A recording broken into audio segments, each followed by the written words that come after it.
নারী দিবসের কবিতা। আজকে আপনাদের কাছে পাঠ করে শোনাব বরুণ হালদারের লেখা নারী দিবসের একটি কবিতা। কবিতার নাম নারী। নারী দিবস উদযাপিত হয়, খুব ভালো কথা।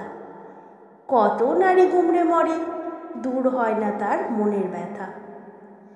প্রিয় মানুষ কখনো হয়ে ওঠে অচেনা, তার মনে বিলাসের ঝড়। বহু ক্ষেত্রে একসাথে থেকেও নারী হয়ে যায় পর। বছরের একটি দিন নারী দিবস উদযাপন শেষ কথা নয়। ট্রেনে, বাসে, অফিসে, ঘরের মধ্যে নারী এখনও লাঞ্ছিত হয়। নারীদের নিয়ে সাহিত্য সঙ্গীতে অনেক কথা। আসলে কি তাই? এর উল্টো চিত্র চিত্রায়িত হয় বহু ক্ষেত্রে, চারিদিকে দেখতে পাই।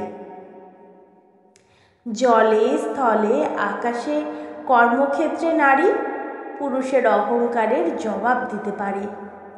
পুরুষের সুখ, শান্তি, সংসার সাজাতে নারী পিতৃগৃহ ছাড়ে। এখনও নারী ধর্ষিত হয়, পৈশাচিক ঘটনা নয় কাম্য।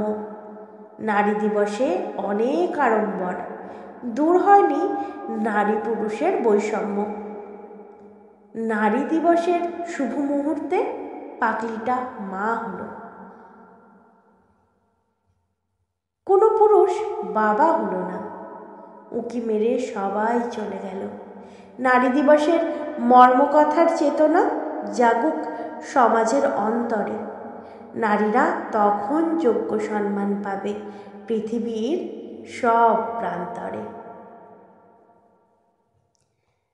এত সুন্দর একটি কবিতা আমাদের সাথে শেয়ার করে নেওয়ার জন্য কবি বরুণ হালদারের প্রতি রইল আমার বিনম্র শ্রদ্ধা সহিত প্রণাম।